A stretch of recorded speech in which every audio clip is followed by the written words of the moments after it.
Élie qui est en toi. Élie, c'est Dieu lui-même. C'est Élie, le Seigneur Jésus qui est en toi. Oui. C'est lui qui est en toi. C'est lui qui restaure ta vie. Oui. Par le message de restauration. Oui. Le temps de la fête. Que le Seigneur vous bénisse.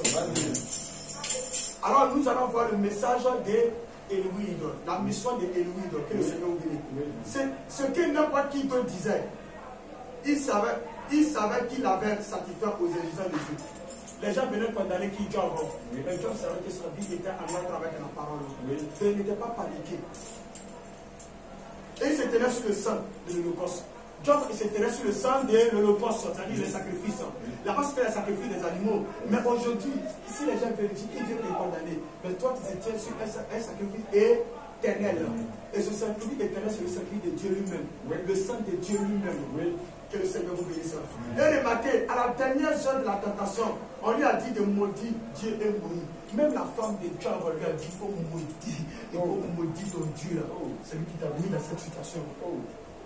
C'est ton Dieu que tu adores là. Ton Dieu que tu adores aujourd'hui, dis-moi, lui ne croit pas Goga là. C'est lui qui t'a mis dans cette situation. Ton Dieu que tu adores, lui ne croit pas au rouge à lèvres là. Parce que la toute première femme qui a mis dans la lèvres, elle s'appelle Jézabel dans la Bible. Vas-y. 2 Rois 9, verset 50. C'est pas écrit dans la Bible. C'est écrit dans la Bible. Ce qui est écrit dans la Bible, il faut le dire aux gens. Oui. Est-ce que la Bible, c'est tout ça pour toi? C'est poussé par l'esprit que les gens ont parlé de la part du Seigneur. Pourquoi tu veux cacher les Écritures? Pourquoi tu veux cacher les Écritures? C'est que tu n'es pas un bon érudit. Un bon érudit, il est là pour apporter un message de restauration. Oui. Et l'érudit, quand il vient et dit que l'Église doit te restaurer, la femme n'a pas le droit de porter les promesses pour qu'on voit ses parties, mais il dehors. 1 Timothée 2, verset 9 à 12, la Bible est quand la femme va s'appeler des savants. Ça, c'est le message de restauration. Oui. Va prêcher ça dans l'église des amis de Job. Les amis de Job avaient l'église. Va prêcher ça dans l'église. Ils vont te chasser. Nous ne voulons pas le message de restauration. Oui. Nous voulons un message de grâce. Tout est permis. On fait tout ce qu'on veut. Dieu regarde le cœur. Dieu ne regarde pas le corps. Tu peux porter mini-chip et venir adorer Dieu. Non, frère. La Bible dit que Dieu n'exauce pas aussi les pécheurs. C'est pas comme, là, comment ça, Job va répondre à sa femme. Sa femme dit qu'il faut maudire ton Dieu, puis tu vas mourir. Et là, c'est ce que Job va dire. C'est pas comme une femme insensée. Enfin, Eliud arriva. Quand il n'y avait plus d'espoir, enfin, Eliud arriva. Oui. Il y a eu un test au moment de la vie de Job. Et Eliud est arrivé là à porter le message de restauration. Oh frère, n'abandonnez pas la course. Oui. N'abandonnez pas la course. Amen. Même si c'est dur. N'abandonnez pas la course. Nous avons un message de restauration. Et ce message de restauration fait fuir. Je vous dis une chose, c'est pas vos prières là qui vont fuir le démon. Non, je vous dis ça, c'est la vérité. La vérité de la parole qui fait fuir le démon. Un homme qui est la vérité, la révélation de la parole habite.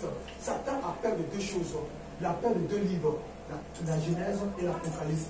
Parce que l'Apocalypse, le livre de la Genèse montre comment Satan s'est infiltré dans la race humaine. Le livre de l'Apocalypse révèle comment Satan va prendre fin. Il a peur de ces deux livres. Or, ces deux livres sont les deux livres de la révélation. Satan a peur de la révélation. Oui. Et quand la révélation habite votre vie, Satan, même les démons qui viennent contre vous, ils ne pourront pas. Vas-y, hein. Ils ne pourront pas. Que le Seigneur vous bénisse. Amen. Le message de Élie.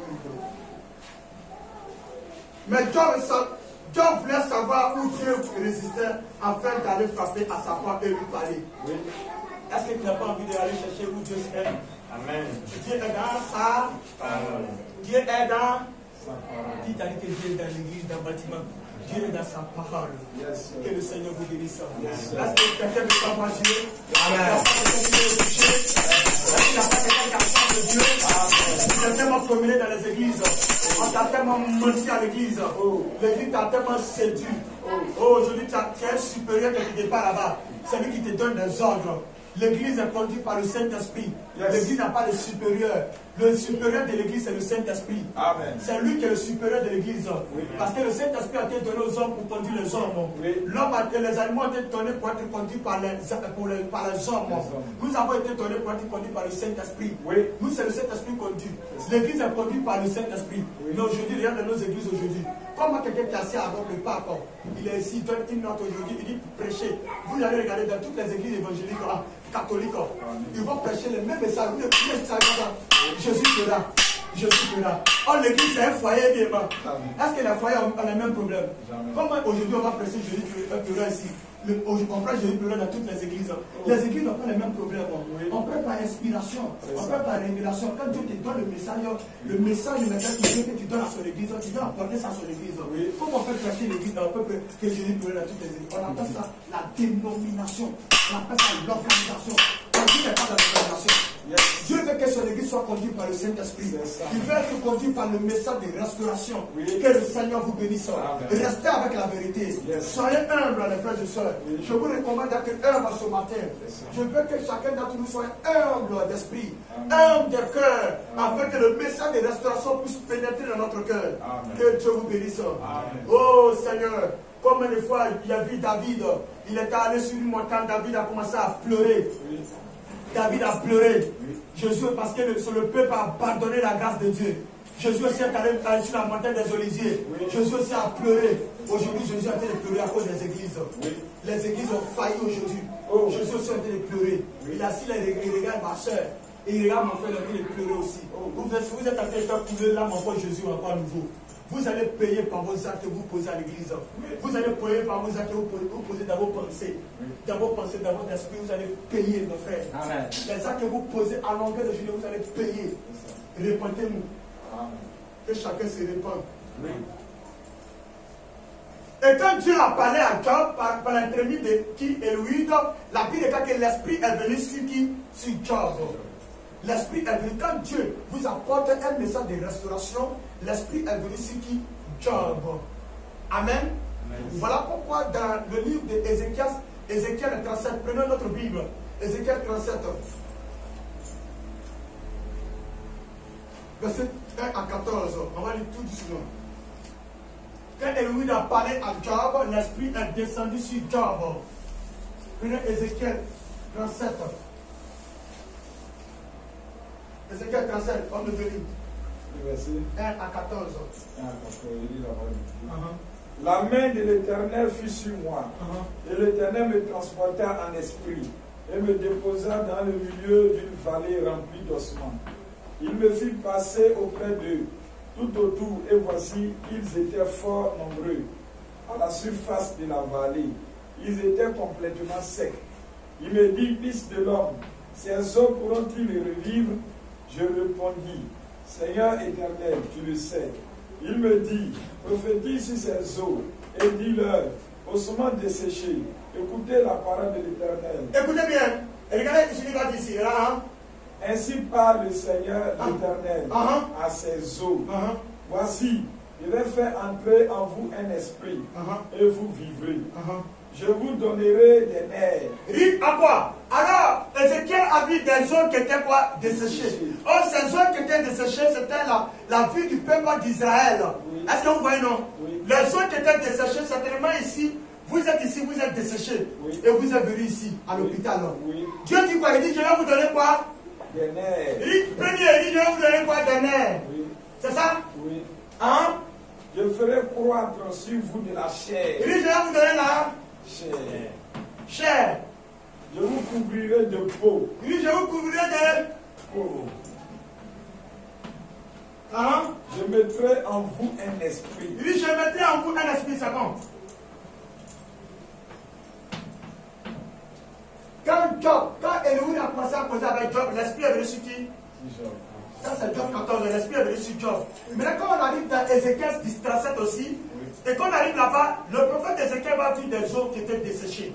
Il n'y avait pas la chair, ni la peau, ni la vie de ces eaux. Et Ézéchiel va commencer à échanger avec Dieu. Dieu va lui dire que tu vois ces eaux, il faut prophétiser sur ces eaux. Et quand il a commencé à prophétiser, la première des choses qui est rentrée sur les eaux, c'était quoi? Le nerf. Le nerf, c'était quoi? Justification. Puisque avec le message de restauration a commencé à venir sur Job, l'esprit est venu sur qui? Job, c'est ça non? Alors les nerfs ont commencé à venir, après quoi? La chair. La chair c'est la sanctification. Tu te sanctifies. Tu te sanctifies dans la chair. Tu ne bois plus, tu ne fumes plus. Ça c'est dans la chair non? Oui. On appelle ça la sanctification. Ça c'est dans la chair. Maintenant, Après quoi est venu quoi? La peau. La peau. Et la peau, c'est quoi? Le baptême du Saint-Esprit. Ah, c'était la peau, ouais. Baptême.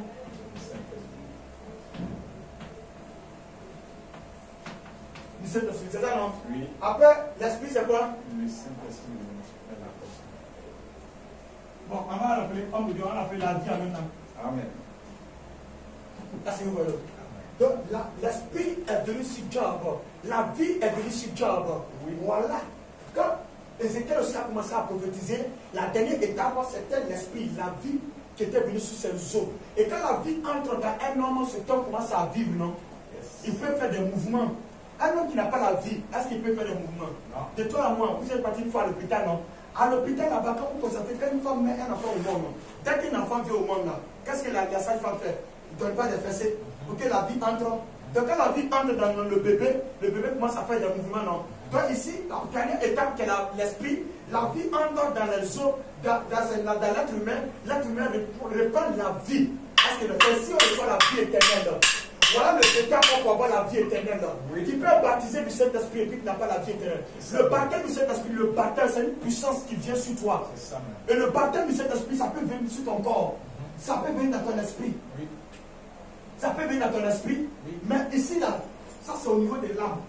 Quand il vient dans ton âme, là, à 4 étapes, il vient dans ton âme, il veut changer ton âme maintenant. Oui. Il te donne la vie éternelle. Amen. Est-ce que vous comprenez cela maintenant? Voilà les 4 étapes. Donc Job aussi, il a reçu un message de restauration. Et le message de restauration est venu apporter l'esprit à Job. Alors Ézéchiel aussi a commencé à prophétiser. À la fin de sa prophétie, la dernière déclaration, c'est l'esprit est entré. Est-ce que vous comprenez? Amen. Alors que le Seigneur vous bénisse. Je demande à quelqu'un ici, si vous êtes fatigué du monde, vous êtes fatigué du monde, vous êtes fatigué des églises, vous êtes fatigué de la boisson, de la cigarette, du mensonge. C'est le temps maintenant de prendre une décision et d'écouter le message d'Élude, d'écouter le message de restauration. Le message de restauration qui donne à lui le secteur qui est poursuivi à longueur de journée. Tu veux faire un pas ici. Tu sais que ta vie ne va pas. Lève-toi et fais un pas ici. Tu as besoin d'une touche. Tu as besoin d'un message de restauration. Amen. Alors ce matin, j'invite quelqu'un qui a besoin d'une seule prière. Amen. Tu peux te tenir debout et faire un pas ici. Nous allons prier pour toi. Oui. Peu importe ta situation. Amen. Peu importe ta situation. Alors que le message tire à sa fin. Oui. S'il y a quelqu'un ici qui a besoin d'une prière, Oui. tu peux te lever et venir. N'aie pas honte. N'aie pas honte après avoir écouté le message. Oui. Que le Seigneur nous bénisse. Amen. S'il y a quelqu'un qui est ici qui a besoin d'une sainte prière, qui a besoin qu'on prie pour lui, derrière sa vie, c'est que ça ne va pas, tu peux te tenir debout et venir. Nous allons prier pour toi.